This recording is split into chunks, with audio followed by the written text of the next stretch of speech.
Hey, it's BT. My guest for Tales from a Gemini is Cameron Carraway, otherwise known as Cam Man Races on Instagram. And he's an 11-year-old racer. He got his racing license at 6 years old. He wants to be a role model for African Americans racing. He looks up to Bubba Wallace. He wants to be a NASCAR. This is a fun chat. I had his mom there with him. I just love racing families, and this kid is like me. I grew up loving stock car racing, so I felt like I was talking to myself years in the future. So enjoy my chat with my newest, bestest buddy, Cameron Carraway. Oh, I'm so excited for this one. This is great. I got a new guest, got a new person working the board. J to the A to the Dayan. Jaden. It made no sense to some guys. Hey, it's BT with Tales from a Gemini. And I'm so excited. I got a guest that I swear, I feel like I'm talking to myself about 40 years ago. Or maybe more than that. I don't want to give my age away. But it's like I'm talking to myself. My guest is Cameron Carraway. Run CMC Racing. I think the parents had something to do with that. That's a little play off of Run DMC, which I love that. I really do. When I saw that, I go, I got to talk to this kid. And the reason I say that, because I grew up Friday nights with stock car racing. I would go to the dirt track and watch late model dirt tracks racing, and that was my life. I missed my prom to go to the stock car race on Friday night. I was this close to getting a race car, and I was like, but I didn't do it. And to this day, it haunts me. And then I come across an Instagram profile, and I see this kid, Cameron Carraway, and I'm like, who is this kid? This is me right here. This is me, without the glasses, obviously. I go, this is me. And so now I have him on my show. I want to talk to him. Cameron, how you doing, buddy? I'm doing great. And hey, now first of all, where you live? Where do you live, by the way? I live in Castro Valley. And that's in California? Is that in California? Yeah. Okay, is California. That in Central, Southern, Northern? Bay Area. Oh, you're in the Bay. Okay. Oh, so you guys got a little money. Good for you. Okay, good. Okay, now you're 11 years old racing. You got your racing license at 6. How did that come about? Were you playing Hot Wheels or Matchbox, and you said, you know what, I want to race? How'd that come about? So I saw these quarter midgets at the Monster Jam, at a Monster Jam show. Uh-huh. And so I told my mom that I wanted to do that. And then I was also watching stock car racing on Rewind for like hours when I was little. Really? So that's how it went about. Now, before that, what kind of kid were you before that? Okay, because it's 6. You got your license at 6 to be a race car driver. So, what would you like before that? What were your interests before that? Like, what were you doing? My parents tried to get me to play ball sports, but that didn't work out.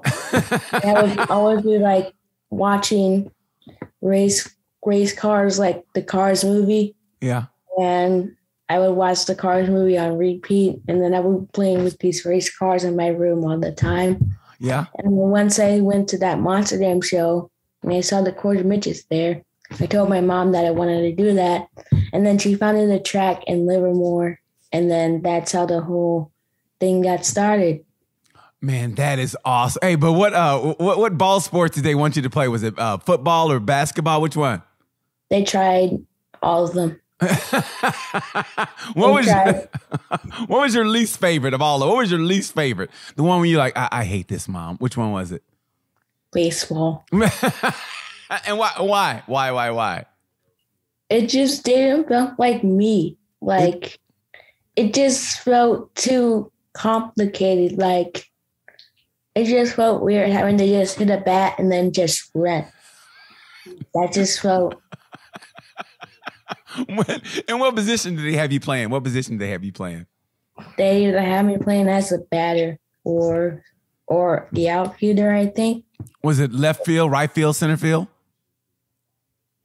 I don't remember. It was a long time ago when I was like really young. So like. You're 11. How can it be a long time ago? You're 11.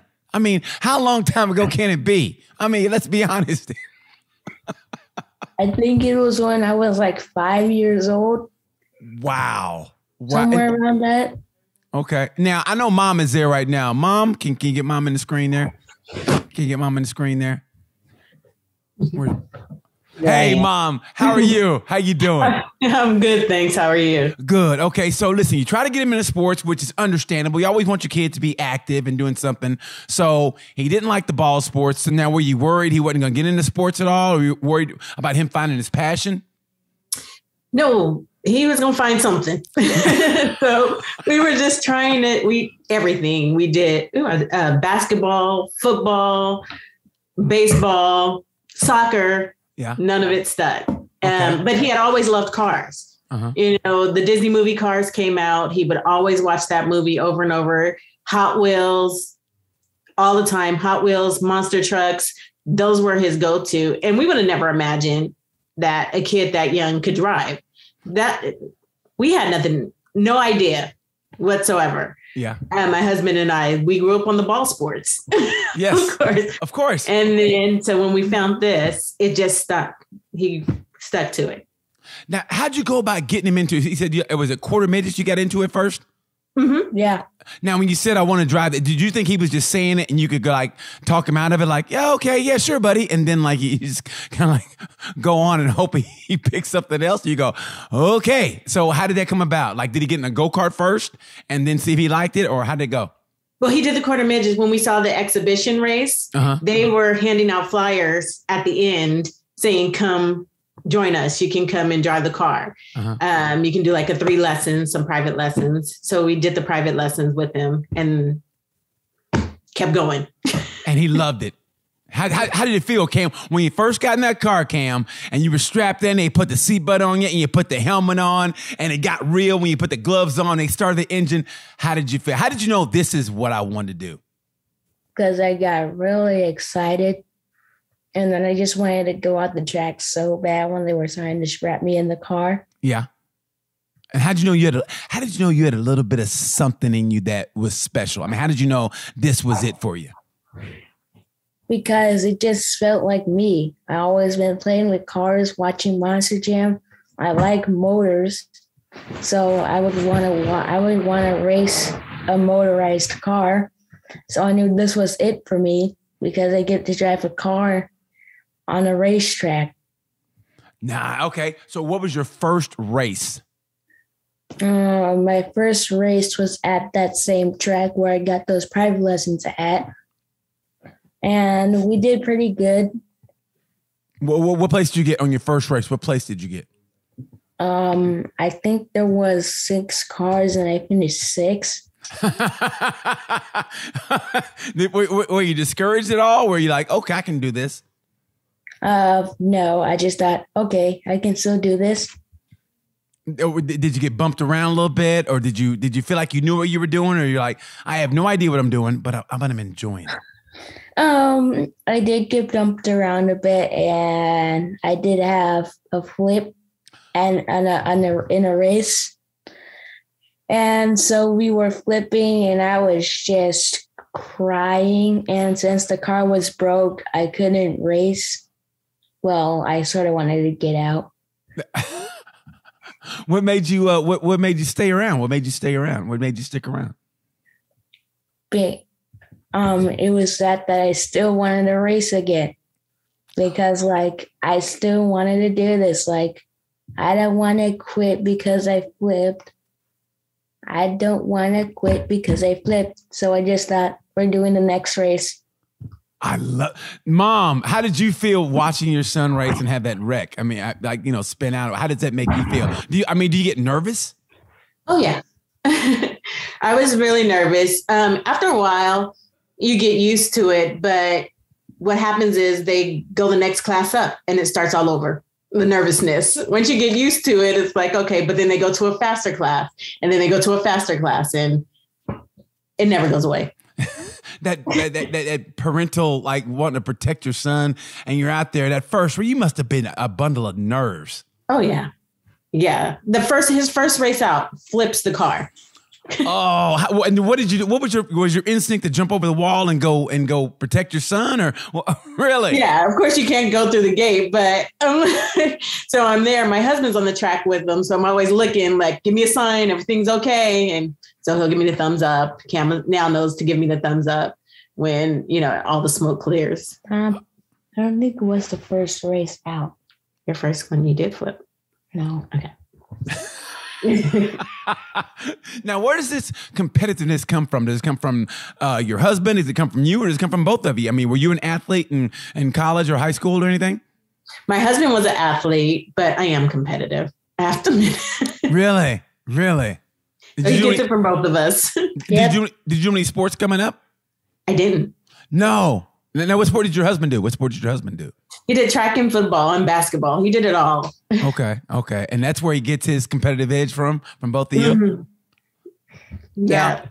Now, do you tell him like, hey, you can do this as long as you're having fun? Or do you say, listen, we're going to invest a lot of money in you, so you got to know this is what you want to do because we're going broke here. So, I mean, how do you go about telling him that?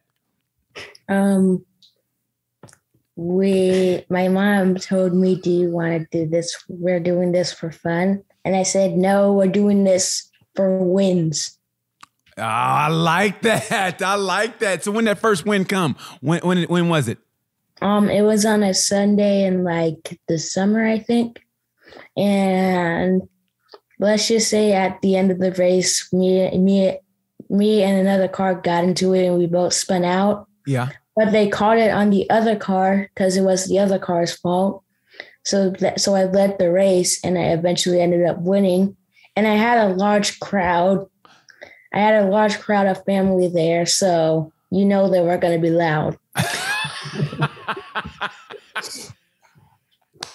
Man, that's how was that feeling when you crossed the finish line, getting that checkered flag for your first win? I was like, yes. How about you, Mom? Oh yeah, we were excited. Oh, that's good. So did you go, okay, we made the right choice. This is what he's going to do? Yeah. I was like, this is it. Now, what do you do for a living, Mom? Your vocation? I'm a psychologist. A psychologist? Mm-hmm. Oh, so you're cheating there, Cam. I'm cheating. So that way, so your mom says, all right, here's what we're going to do. And she basically hypnotized you and gets you mentally ready. So that's basically performance enhancing right there. I mean, you got a little upper hand on all your competitors. Do you not?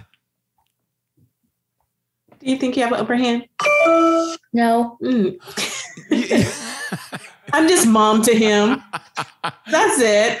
So do you try to like instill some of your psychology aspects to him? Like, okay, you got to visualize, son. You got to visualize. You're better than them. You'll always be better than them. They can't compete with you. Yep. She'd say that I'm a better driver. She'd say that on my first year, she would say, I'm a better driver than them. I can do this. Just visualize me winning again. So, yeah, she would always do that in my first year. That is awesome, man. That is great. And what does your father do? My father just says, go out there and have fun. And as a job, what does your dad do? He's also a doctor. He does the same thing. Oh, you're both psychologists? Yeah. So that whole house is just a battle of the mind, isn't it? It's all mind games in your house. It's oh, man, it's got to be a scary household to be in. Your mom and your dad are both psychologists. So when they fight, it's all mentally. It's all mental. It's like, all right, listen, honey, we're going to go to the races this week and we're going to go out to eat. No, we're not going to eat. Yes, we are. It's all a mental. It's all a mental game. This is awesome, man. So you got the upper hand psychologically on your opponents. You know that, right? Right? Right. Okay. And how about physically? Now, do you do anything like go to the gym and get in shape, like for your body, or do you have to work? I mean, how does it go about? I do go to the gym. I do work in a boxing class, and I do exercises at the house, like weights and push-ups and sit-ups or crunches. Now, what is does the boxing help your hand-eye coordination? Yeah. Do you feel that it helps you as far as racing goes? Yeah, it helps me with my hands. Okay. And so that way I can have, because, say there's a wreck in front of you. Uh-huh. You're going to need to use your hands and your legs a lot. that's when the footwork and the hand work comes in. Okay. So like you can use those reflexes to help you get you past the wreck. And I did that twice with super close wrecks. And if I didn't have those reflexes, my car could have been totaled. Wow. Okay. Destroyed. Okay. And also, if you get in a wreck or whatever, and let's say, it comes to fisticuffs, you're going to have the upper hand. You're going to be like, oh, I don't think you want to do this. I've been boxing. Yep, I would say that. But it's not going to go there. It's not going to get to that. It's not going to get to that. But I want to ask you, though, also, is that like, okay, so, and I interview a lot of racing families, whatever. So motorcycle racers, they have what they call the red mist. That's when like another driver makes you mad and like, you want to get them back and retaliate. Do you ever get the red mist when you're racing? Say somebody bumps you that you feel like it's unnecessary. You go, okay, I'm going to get them back. No, I never really got that. Oh, really? Like no one's ever, do you have a rivalry, say another driver that you kind of don't like or whatever. And they've kind of been, maybe you think a little bit dirty and you go, okay, I'm going to put him, I'm going to take him a little high or whatever. Or I'm going to give him a little bump just to let him know, don't do that again. Has that ever happened to you yet? Nope, not yet. Well, that's good. Okay, just check. And if it does, you got the mind game. You got to talk to your mom or your dad and get the mind games going, All right. Okay,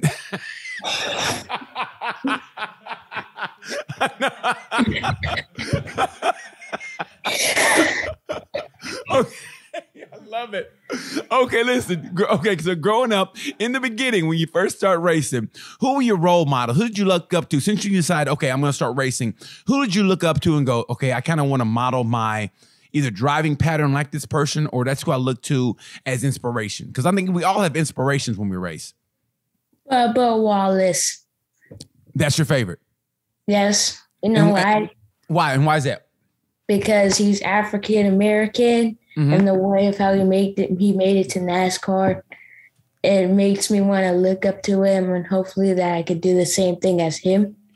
Oh, that's awesome. Okay, now have you ever contacted him or talked to him? No, but I have talked to a former NASCAR driver, also a Black American. You might have to scoot up a little bit. You guys want me to stay in the picture? Yes, please, April, please. Oh, yes, please. Yes, we love you, Mom. We want to see your mom. We want to see Mom. We're a family show here. Or at least for this. There you go. At least for this episode, we are. Yes, we want to see you, Mom. Scoot up a little more, Mom. There you go. Yeah, stay. It's like she's a ghost, isn't it? It's like she's a ghost. She appears and reappears. Just like stay side by side. Yeah, that's perfect. There you go. Perfect right there. Okay, so Bubba Wallace is one of your role models. Okay, you haven't talked to him, but you talked to who was it again? I'm sorry. A former African American NASCAR driver, Billy Lester. I know. I remember Bill Lester. See, like I said, it's kind of similar because I grew up honestly watching. Me and my mom watched the Daytona 500 growing up. When it came on, it was like the first race of the year, and that was when it was in the daytime. And me and my mom and my brother would watch the Daytona 500. And I remember Bill Lester. I also remember Willie T. Ribbs. I remember all those guys. So yeah, they were my inspirations also. But like, do you also get inspiration from watching Lewis Hamilton? I do get some inspiration from him, but not as much as Bubba Wallace. But I do get information of him of how he was able to just push through and be a 7-time world champion. Do you think you have the mentality to be a world champion, or you think you can? I think I can be a NASCAR champion. Well, I think a world champion is a world champion. I think talent is talent. I think you can do anything you want to. I mean, ask your parents. I mean, they've got the mental to get you there, so I think you can do whatever you want to do. Don't you think? Is it too early for you? I saw that yawn. Is it too early for you? Did Mom wake you up too early? No, she didn't. Okay, now, what makes you go NASCAR? Because, I mean, the way it is now, and the great thing about society now is everything's just so wide open. There's no really limitations. NASCAR's got the diversity program, but you also have the doors that Lewis Hamilton's opening. And with racing now, you have everything. You can go karting, and that can get you in an open wheel. I know you race micro sprint. Is it micro sprints, is it?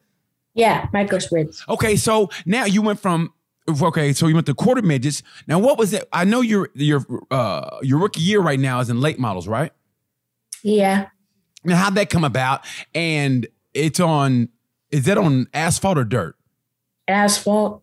Okay, but you also race the quarter midgets. I mean, the micro sprints on dirt, right? Yep. So what's your favorite, asphalt or dirt? If you had to pick, if I broke in your house and had a gun to your head, okay, a water pistol to your head, and I go, listen, what's your favorite? Or I'm gonna squirt you. What would you say?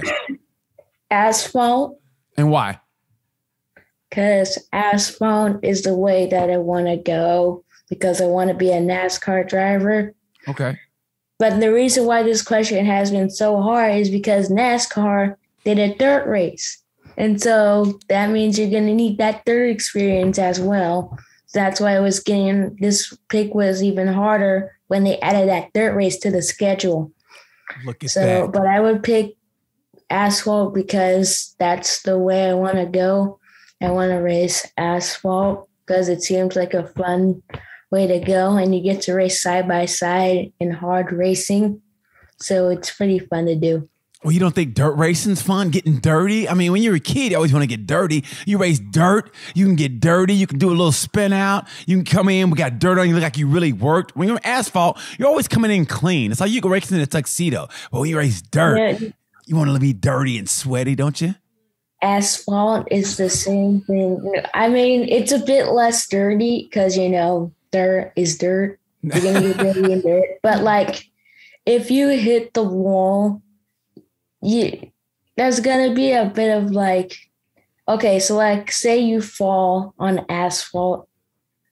Your shirt's probably going to be really dirty, right? Of course. And then when you hit the wall, the cars are also – the wheels on the car are like white. That's what happened to one of my friends that I was racing against. He hit the wall and his car was like smoking. And then like when you're dirty and you have on like a shirt under your suit, your shirt, if it's not white, it has all these white particles from the suit. And also, since it's so hot, you get so sweaty. And then you have to take a shower. Do you like it? Those armpits. Do you like getting dirty? Sounds like getting dirty is not really your repertoire. You kind of like keeping it clean. Do you like getting dirty a little bit? I like getting dirty a little bit in the dirt. Now, when you first did dirt, what was your first impression when you're in that sprint? And you're trying to find, I guess, the cushion or whatever. I mean, how did you feel sliding the car? Was it different for you? It was different, but I have done dirt in the quarter midget before. We didn't have the late model yet. So it felt different because it wasn't like the quarter midget on dirt. It was a bit different. But I did slip and slide in one of the fastest classes on the quarter midget dirt track. So it did feel a bit similar to me. So, like, it did feel fun for me to get that feeling of me slipping and sliding back. So it felt pretty fun for me to do. Well, as long as you're having fun, man, that's what it's all about. And sometimes, when you're trying to get to where you're trying to get to, which is NASCAR, like you said, sometimes that path, it's deferred. I mean, you can still get there, but sometimes it's a different path. Have you ever thought about maybe racing World of Outlaws sprint cars and in the meantime to get to NASCAR? No. Does that interest you at all? It doesn't? Well, I mean, I would maybe want to do that. As you know, I'm trying to be like an African-American Kyle Larson. I'm trying to be good on dirt. I'm trying to be good on asphalt. You must have been reading my mind. That was going to be the next question. I said, you know what? One of the greatest pure racers now, I always say in NASCAR, one of the greatest pure racers of all time was, to me, Tony Stewart. And then the next generation from Tony Stewart, I thought Kyle Busch. I still think Kyle Busch is one of the best. But right now, one of the best pure racers, I think, is Kyle Larson. He can do it all. Do you look up to Kyle also? Yeah. Have you ever talked to him? No. Have you gotten close? Yes, I think I did get a picture with him at my Pennzoil 400 Vegas streak for like 4 years. I went to the same race, the Pennzoil 400. Mm-hmm. Nice. Okay. So now are you in a points championship? Have you ever won the championship or whatever? I don't know how it works out there. I don't know how you're doing it, but is there like a division and you're doing the championship? How does that work? Okay, so in the quarter midgets, it's a points championship. In each division, the points are the same, and then we have the Monza, and then qualifying heat races and main events count for points. And I've won the Monza in 2 different divisions. Congratulations, man. How did that feel? And how did it make you feel, Mom, that he was accomplishing his goals? I felt great. And I tried to do a circle, like a victory circle. And let's just say that failed really bad. Why did it fail? Why did it fail? Because I tried lifting because I thought it wouldn't go if I didn't lift, and I thought it might hit the wall. And then since I lifted doing a circle, it stalled. It stalled. And I wish I could show you the trophy in my room.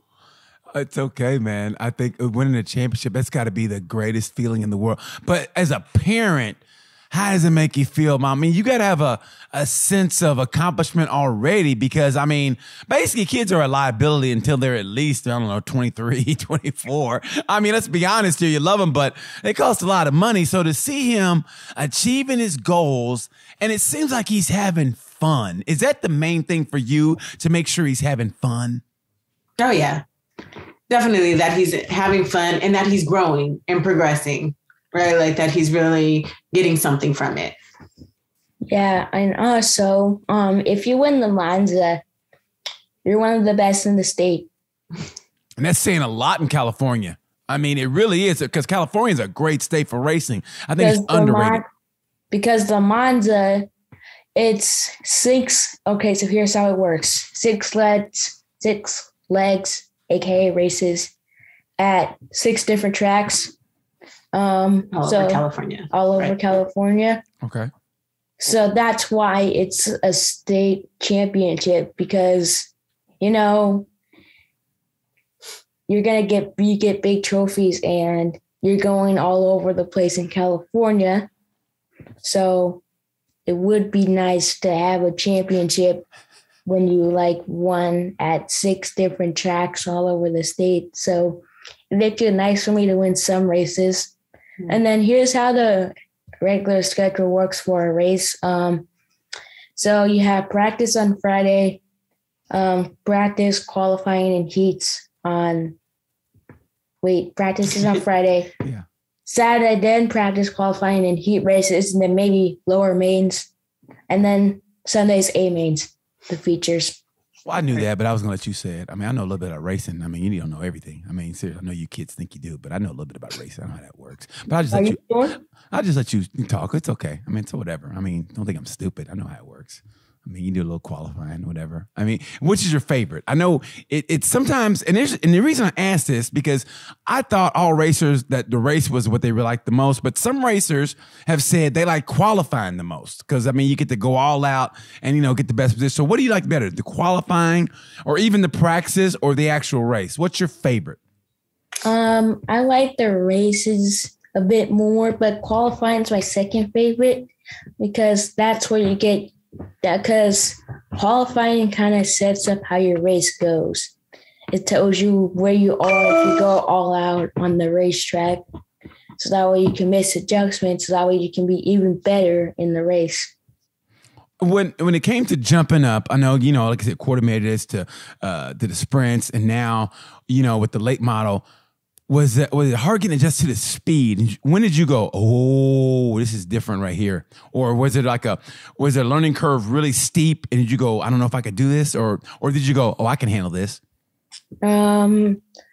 So if it's about the micro sprint first, it didn't feel really different. It didn't really feel different because it's the same speed as the Bandolero that I drove 3 times.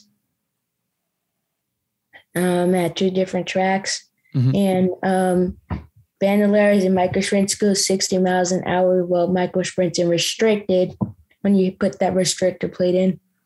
Okay. And then so the speed didn't feel different, but the turns felt way different. Was it a hard learning curve for you? I'm sorry, was it a hard learning curve for you? I mean, was it difficult, or did you catch onto it like that? I'm still learning a bit, but I'd say I'm starting to catch up really good. Good for I you, still man. need to learn a few things, but I think I'm getting pretty good at these micro sprints. And then the late model, he was also a learning curve, but once I started to get up to speed and not make much mistakes, it did feel good. I felt like I was knowing more about how to drive these late models. And then when I was at the Madeira Speedway for like a tryout race to race on TV, they said that I was good enough, and I became the youngest person to drive in the professional late models at Madeira. Congratulations. I saw that on social media, and I was going to ask you about that. How was that feeling? No, you were racing with the pros. You were racing with grown men, and you held your own. I mean, I'm not even just saying that. I watched it on, on your Instagram. I thought that was incredible. How did you feel? Were you intimidated a little bit, or did you know you could do it? I thought I could do it. I don't care how old they are. I just thought I'm doing it. Good. Well, you got your mom and dad, with the mental game, so I'm sure that kind of helped. But like, did any of the older guys try to intimidate you a little bit? Like, like maybe, I don't know, maybe put some aggressive moves on you, or was everything pretty much okay, like 50-50? Everything was pretty much okay because it wasn't the TV race. Okay. And then I don't know how this guy, but he was like all over the track, and then he spun. Oh my God. So he spun. I hit the brakes. I thought, hit the brakes. And then I realized that if I hit the brakes, I would crash into him. So I went, go. And then I swerved. I think I might have hit the wall a bit. I don't know. And then I swerved back to the infield thingy. And then I was on the track unscathed. So, yes. Just the fact that you said unscathed. I don't even use the word unscathed. I'm a grown man. I mean, seriously, you're way ahead of the game than I am. You really are. So good for you on that. I was going to ask Mom, I know racing is expensive. Even though you're doctors, I'm sure you're bringing down the big dough. But racing is expensive, and it's all about sponsorship. So how do you go about getting sponsors for them? We do interviews with sponsorship, call them and see if they would want to be a sponsor. And then sometimes they would want to meet me. So we do like this meet and greet thing. Mm-hmm. Yeah, a lot of footwork, going to different businesses, making phone calls, just trying to find people, businesses, corporations to sponsor them, because this late model is definitely above our pay grade. So we know that we need to get sponsors. So it's a lot of footwork. Well, the old joke about racing is, how you make a huge fortune in racing? No, it's a small fortune. Well, what's the joke? Is that, how you make a fortune in racing? Start off with a huge fortune in racing, because, it costs so much money. It really does. So I know how it goes. A lot of people are talented and never get that opportunity. So I always want to know how the sponsorship goes. And because honestly, you're a gold mine. And I mean this from the bottom of my heart. When I scan the social media, I look at everything and I saw you and I see these 11 and you're killing it. You're killing it. You're traveling. Like I said, you're in Vegas. You're at, I think you went to Daytona, was it? You went to Daytona? Yeah, Daytona. Oh God, Daytona. Daytona. How was it? What was your experience there? Because I went as a grown man and I was like, and I was on the track and I was like, oh my God, I'm here. So what was it like for you to be in Daytona? What was the first text that you sent when you saw the stadium? I was like, oh my God, I'm here. I was like, oh. And then we had the hotel right next to the track. And I was like, this is my dream. Yeah. I'm walking distance from the track. This is perfect. He sent me a text of a picture of the stadium. He said, this is the most beautiful thing in the world. That's beautiful. That is great. Did you soak it all in? Did you visualize like, I'm meant to be here? Yes. Oh, that's, and man. then in the last few days, it still haunts me to this day. Oh my, I had a headache. And then when I try to eat something and get hydrated, my stomach just said, no, go back up. And I ended up throwing up like a lot.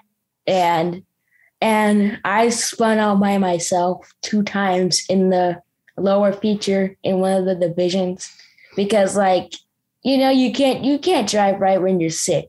Like, it's hard to just drive right when you have a stomach that won't eat anything. No. Yeah. I mean, that's the truth. I mean, it's like, but that's one of those things where it becomes mental because sometimes you're not always 100%. And sometimes, you know, I think sometimes you get inspiration from other athletes in sports. That's why sometimes it's good to read about how they get through it. You know, Michael Phelps' coach, what he would do is before practice, he'd take his goggles and he'd hide them or he'd put water in them and he wanted to make it so it was uncomfortable. So when he practiced, so when the actual meet came, no matter what happened, he was prepared for it. So, I mean, sometimes you can't prepare for when you're sick, but if you can get through it, like that experience you already had, you've already been through it. So then you know, okay, it's if a big race comes and you're not feeling well, hey, I've been through this before. I can make it through or whatever. You can find a way to get through it. You know what I mean? Yes. Always stay hydrated. That's one of the few things. Always stay hydrated. I mean, I was drinking water that day when I had the stomach start. It happens. So, like, and then once I tried eating, that's when it just felt bad. Mm. Really bad. And then like I still tried eating, and yet every time that I tried eating, you get sick. But you finished the race. Yes, I finished the race. And See, there you go. That's all that matters, man. If you got through it, when you come through the hard times, you know you can do it again. And that's the part about you finished the race. And that's the most important thing. You weren't your best, you were sick, but you finished. That shows me right there you're a champion. It really does. Mm-hmm. And then this year, I was so close to winning my first ever USAC race. If there had been a caution and I got past the lead car, then I would have won. And then I could have been able to go on the driver intros with the driver of my pick. It would have been nice. Oh, well, it'll happen. It's going to happen. It's going to happen. You know, hey, you got time. You're in 6th grade. I think you're going to have a little time. You're not even a teenager yet. And then I also missed the test where I could go meet drivers at the Sonoma Raceway. So, but either way, I wouldn't make it because, you know, it was about, if it was a tie, it would be most laps completed in the MAP TV late model series. And I didn't even complete one single race. So, because I wasn't racing in those races. So then if I did make it, then I wouldn't be able to go because I had that Disneyland trip. You had a Disneyland trip? He was going to Disneyland? So he was entering a contest with the kids who were racing where they, like the top 3 kids would have been able to go to the Sonoma race. But the day of the dinner, it's a dinner, Hall of Fame dinner. We're in Disneyland. So either way, if he would have won, he wouldn't have been able to go. You got to drop Disneyland to go to race. It's Mickey Mouse. I mean, he ain't had a movie since the 40s. So you got to drop it. I mean, you got to say bye, fam, and go to the race. I mean, if it's racing first. You understand? Racing first, okay? School is important, but racing is important to remember, okay? Either way, if it was a tie and I didn't have that Disneyland trip, it would be about most laps completed. Oh, but you weren't participating in that race, though. So that's the other piece that would have prevented you from going because you didn't participate in the race. But it's okay. You are going to the race, though, and you'll be in the pits. You'll be able to attend. He's going to go to the Sonoma race. So we're probably going to run into our friends at once. Like, so hopefully. He gets to go to the race. He's just not going to the dinner. I would go to the dinner. Okay, you do a lot of traveling doing this racing. Like, how much school do you miss? Oh, we miss a lot of school. Now, do you like school? Do you like school at all? Yes. Are you saying it because your parents are there, or do you really like? I mean, give me a wink. I mean, do you really like school? I mean, give me a wink. Do you really like school? I like school. I think you just go along, Mom, because you're there. What's your favorite subject in school? What's your favorite subject? PE. PE? Of course it's PE. Because PE is exercise. Exactly. I like the way this kid thinks. Okay, what's your least favorite? Math. Oh, but you know what? You're going to have to, racing, it involves math. People don't realize it. You know, a lot of things in racing involve math. So you kind of got to have math. Yeah. I mean, you're going to have to sign those big checks, and divide, who's going to get what, your manager, how much they take out, percentage rate. I mean, your mom and dad are good for the mental, but you're going to learn how to math and divide out who gets what. And like, Mom, sorry, but this is my money. So listen, thanks a lot. I appreciate it. But I'm going to go over I'm going to here. give Mom my money. I'm going to give Mom some of my money. Oh, now, what a good son. Because she's been here all my life. She's helped me. Well, so if I miss giving my money, then that would make me a bad son. I'm not a bad son. I am a son and a race car driver with morals to tell me to give my mom all my paychecks of money that I have. Yes. Okay. I love it. No, that's beautiful, man. No, I honestly, I love it. As long as you guys don't end up like Gary Coleman, that's great. I mean, and that's beautiful. Great for you guys. Now, I want to ask you something about, how did you come up with the number 27 on your late model car? Birthday. When's your birthday? August 27th. August 27th. And it's been on that for every single car.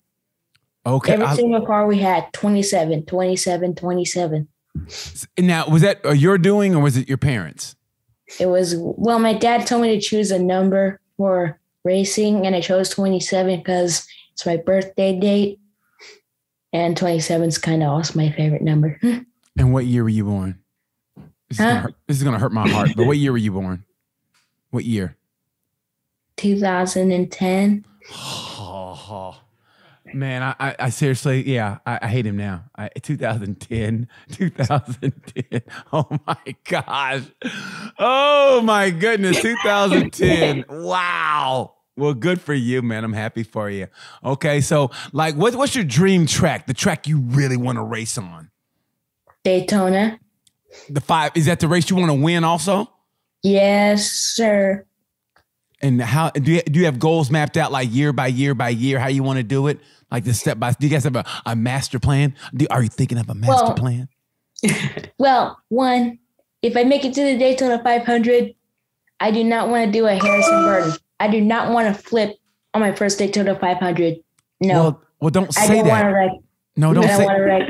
Yeah, don't say it because I don't want to wreck. I just want to keep the car in one piece on my first year in Daytona, because Daytona is like a wreck fest. So I want to keep my car in one piece. And then the next year, we're going to try and get more aggressive. And then the next year, I get more aggressive. And then the next year, we're going to try and win.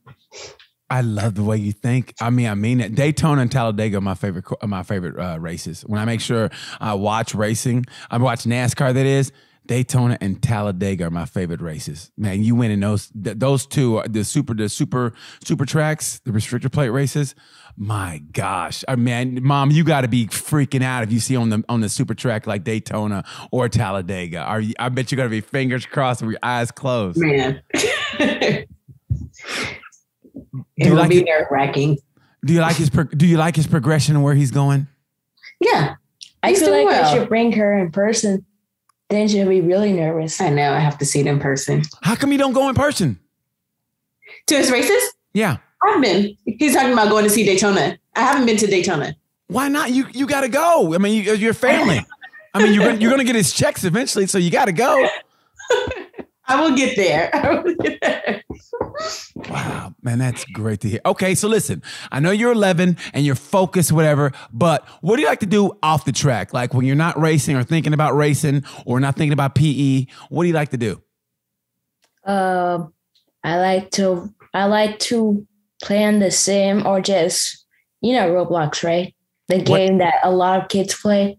Roblox? Yes. No, I have no idea about that game. Please tell me. Oh. You were born in 2010. I have no idea what Roblox is. I know real Roblox. I know real Roblox where you have to give an ID and they give you a breathalyzer. So yeah, you tell me your the definition of kids' life.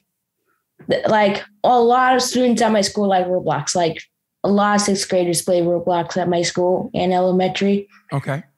And a lot of my classmates as well. So yeah, Roblox is a game where you get to make games or play games. It's a game that has like 1 billion people playing there like that right now. Wow. Is it like kind of like Fortnite? No, there's like 1 million different games. And they have NASCAR games on there too. Like the development that they use in Roblox is really good because they make a lot of different games, and they were able to develop race cars in Roblox. And Roblox have like pixelated characters, like blocky characters, something like that. Yeah. Okay. Wow. I didn't know that. Okay. And also now you're part of the generation of gaming with gamers, and that's how some racers get acclimated to a track is gaming. Do you do that also? Yeah, I do gaming. I play on iRacing. I do Roblox NASCAR. I already told you about Roblox. I do Roblox NASCAR. I like gaming. It seems like you do. It's like you do everything well except dancing. I saw you dancing, and I was like, I think that's probably the one thing that maybe this kid doesn't do well. No. I really don't want to talk about that video. I don't think that's just. It's okay, man. Hey, it's okay. I can't dance either. It makes me feel like that my 5-year-old me did something really wrong. You did everything right. No, you didn't do anything wrong. Hey, look, dancing's fun. It's like singing in the shower. Everybody thinks they're a good singer in the shower, and that's what it is. Dancing makes you feel good. So listen, when they say dance like nobody's watching, that's what you do. Make sure nobody's watching and just dance and have a good time. You take mom and dad's old CDs or record. Like, Mom, when did you graduate high school, Mom? 90s. Whoa, what was that? What was it, Mom? A long time ago. I think I got a couple of years on you, Mom, but still, borrow some of Mom's music and dance, whatever, and get into your own group and get and it gets you in a good mood and you feel good, man. That's why people sing. That's why people dance. It gets you in a good mood. You get those endorphins up. How do you get focused for a race for you? Like, do you listen to music or do you self-talk? How do you get in that zone? I like watching racing videos on my phone before I go racing, so that way it tells me like, all right, we're going to be like those drivers on my phone. So let's do this. Let's focus. Let's not make any mistakes. And let's win or get on the podium this race. Is anybody talking to you while you're they're playing the national anthem or you're in the car and you're strapped in? Is anybody in your ear or you tell them, hey, listen, in your ear? They're in your ear? Yeah. Do you tell them, hey, I don't really want you to talk to me. I'm trying to get in my own zone or you don't mind them talking to you? I don't mind. I don't mind them talking to me. Well, it's my dad that talks to me. You got to listen to Dad. You got to listen to Pops. You got to listen to Pops. Man, that is great. I mean, I love that. I love how focused you are. Now, even though you're focused on racing and you're 11, hey, I realize life happens. Things change a little bit. Now, when it comes to like, it's out there. When it comes to girls, I mean, Mom, are you like making sure, hey, you better stay away from my son? I mean, honestly, how is it, Mom? Because you want to. I got rejected once. How long ago was this? When was this? I'll talk to her. How long ago was this? Okay. I will hunt her down and I will talk to her and say, do you know you're talking to the future NASCAR champion that you just turned down? No, I wouldn't know that. What happened? Who was it and how long ago was it? This year. What happened? Tell me what happened. I tried asking her out and she said no. So basically I just ignore her. and my friend is like, it's like, hey, go get your girl. And I'm like, I don't like her anymore. Did you meet her at the racetrack? How'd you meet her? School. Well, listen, she's going to, honestly, here's what you do. It's a great job that you're ignoring her because now she's going to be like, hey, Cam, when you win those championships and, you come to school like very sparingly because, you're winning championships, you're doing things, you're going to Disneyland by yourself, you're doing all this stuff. She's going to be like, hey, Cam, you want to go play Roblox? You go, nah, I'm busy. And she'll be like, Cam. And then you're winning a national championship in USAC and your ARCA. And then next, you're doing everything. You're jet setting. She's going to be like, hey, Cam, why don't you hit me up? And you go, nah, I can't. Trust me, man. That's what's going to happen. That's what's going to happen. I mean, I know mom's there and I'm going to put you on game right now. But when you ignore them, they're going to be like, oh my God, Cam, I like you now. And you're like, I'm sorry. I got a supermodel I'm talking to right now. It's Beyonce's little daughter, Blue. I mean, whatever. I don't know how old it is, but I'm just giving you an example of what's going to happen to you. So do you try to step in there, Mom, or you just let him kind of be a kid? I mean, because Yeah. Got to be a kid. He does his thing. Why did what? He slapped me. Oh, sorry. Now, when it comes to discipline, I mean, he seems like a great kid, but when it comes to discipline, have you had to threaten him, like, if you don't stop it, I'm going to take your car away? I mean, like, you're not going to drive this weekend. Like, has that ever happened? Yep. Yeah. Let's just say that happened a lot. What happened? Please tell me what happened, please. He gets it together. He's never missed a race because I've threatened him with it. But he knows that if he don't get it together, he won't race. I mean, but because he seems like a great, well-adjusted kid. So what happened in a scenario where you had to kind of like lay the law down? Why do we always get into it? School. Him not doing his homework, is that it? Mm-hmm. Yes. So what do you like? Why don't you do you? If you go to school, I've always said this when it comes to, especially like, like you go to school every day. So how do you not get your schoolwork in? Sometimes I forget to do them, or sometimes I do them and I forget to turn them in. How do you forget to turn them in? I mean, you go to school every day. I'm built different. I don't know how. It just happens. Well, you're a racer. Of course you are. Of course, you're a racer. You're built different, but still, you got to put your schoolwork in until you can afford to move out. I don't even eat cereal with milk. Okay. I feel like that was completely random. I love it. Okay, so okay, you don't eat cereal. What do you eat? What do you eat? What's your diet like? Are you trying to be strict, or are you plant based, or are you just eating anything you want? Because you're 11 years old, so I'm sure you got a good metabolism. It's a bit balanced. Junk food, healthy food. It's balanced. Well, I eat both. Yeah, eat good stuff. Eat good stuff, man. Because you're young. I know it sounds like you're young, but you're an athlete. Because if you eat a lot of sugar, you're gonna have a crash. So drink a lot of water. Eliminate the sugar. Yeah, but I'm starting to eat more healthy than junk. So it's starting to become the weights, the balance. So say there's 2 bags. The weight of the healthy is coming down, as in I'm eating more healthy.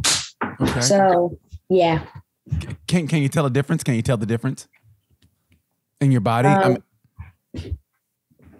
The difference in my body. What do you mean? I mean, like mentally, like sometimes, honestly, like I said, if you eat a lot of sugar, a lot of junk food, a lot of sodas or whatever, you get a crash or whatever, or you feel kind of lethargic. But if you start eating right, even at a young age, you kind of feel the difference. Like maybe those headaches would go away. I mean, I know that maybe at like just something happened at race or whatever. But if you don't eat a lot of sugar, you eliminate the headaches. I think you think clearer. It's a lot of water. My dad always stressed water growing up. And then now, and I was like, yeah, whatever, Dad. But now it makes sense, and I feel a difference in my body. So if you eating healthier, do you feel that difference? Yeah, I feel that difference. Okay, on race day. It's race day. What do you eat for race day? I mean, right before your race. Do you eat anything? Maybe a candy bar, or do you not eat? How do you do it? Like if it's race day, the big race coming up, what do you do? My dad just tells me that we just get like just random food, like drive-through food. What's your food of choice? What's your favorite food? My dad just gets us pizza. What's your favorite pizza? What's your favorite pizza? Cheese. No vegan here? Or just whatever, right? I like meat. Okay. Just asking. Everybody's different, man. Just asking. Man. Just asking. So, Cam, the big goals for next year. What's your goals for next year? My goals for next year is to try to win a race at Madeira. Okay. And also, now that I know about the test, make the test as well. Okay. So when do you want to be in NASCAR? I know that's your goal, whatever. When do you want to be in NASCAR? I want to be it at the earliest age as possible, like either 20 or 21 years old. Wow. So that's that's 9 years away. So you do have your goals mapped out, like step by step by step. And are you helping them with those goals, Mom, with those steps? Like, do you have a journal that you're writing in to chart your progress? No. Okay. Well, listen, there's a book called Project 369, and I tell people all about this book. It's great because it helps you set your goals, but it's also interactive. And I mean, it's great. If you guys get a chance, it's called Project 369. Mom, you probably know about this because you're all into psychology and deal with the brain and everything, but it's awesome. Nikola Tesla it's basically a book that he kind of founded in a way. It's like it's based on mathematical principles, and 369 with the universe and everything revolves around that. I think if you get that book, it'll get you on a right path. This is me personally saying, and I think you can chart your progress, and I think you'll do well. So if you get a chance, Project 369, get that book. I think it'll do well for you, and I think you are gonna be great in the next 9 years. I want to be talking to you again. Actually, I want to have to go through your manager to talk to you next time. I mean, Mom was great. Mom's like your pseudo manager, but I think next I have to talk to his manager, talk to him, and he'll be on the cusp of winning his first Daytona 500. How does that sound, Cam? It would sound good. Sound good. So you want to be a Daytona 500 winner, and what else before it's all over? At the end of your racing career, what do you want to have accomplished? I want to have 9 NASCAR championships. 9 NASCAR champ, and what else? Anything else you want to maybe venture out and do something else? Maybe be the African-American Tony Stewart. Maybe you have racing teams underneath you, like you own a racing team. You ever thought about that? No, I kind of want to just stay a racing team driver. Okay. Is there a particular team that you look forward to racing for, like maybe Hendricks or Chip Ganassi? Chip Ganassi is already shut down. Okay, my bad. Oh boy. Okay. And then, but there's, I want to be in Hendricks. I want to be in Rick Hendrick. I want to be the first African-American driver to be in Rick Hendrick's team. How about this? How about it's you and Bubba Wallace going for the last lap, Daytona 500. He's high, you're low. So you got to put a hard move on him. Do you do it? I would just say, I would just say, get the run, make it to the finish line without someone wrecking me behind, please. And then Bubba would be maybe spinning out in that hard move, causing a big one. And then I would win the race. Then I would say, sorry, for pulling that hard move. Cam, man, it has been a pleasure talking to you. I mean, it's from the bottom of my heart. I wish you nothing but the best, but I think you're in good hands with your parents. I mean that from the bottom of my heart. April, thank you so much for letting me talk to your son. I mean, he's a gold mine. The kid's a gold mine, and it's a gold mine because of your great parents. I wish I could talk to your father also. Tell him I said hello. Thank you so much for letting me talk to him. I mean, it's from the bottom of my heart. He's going to be great because of you, because of the great foundation that you've laid for him.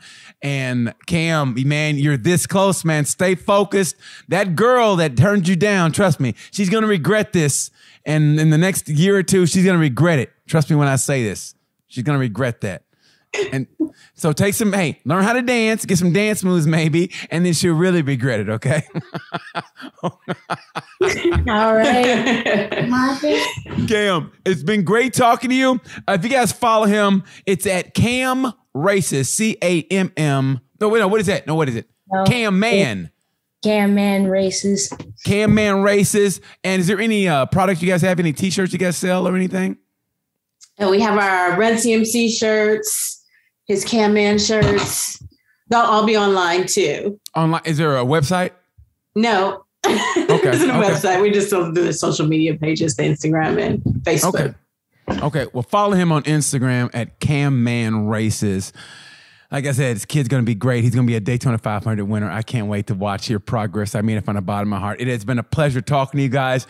Thank you so much for your time, Cam. And listen, school's overrated anyway, man. I mean, go in for PE and that's it. And maybe take a, you can take a math class online. I mean, yeah, look at me. I wasn't that good in school. Look where I'm at. So listen, you can do it, man. I got faith in you. Thank you so much. Good luck in your racing career. Thank you so much for watching Tales from a Gemini. I'm BT, and you know how I say about this time. You know the word pay. Hi.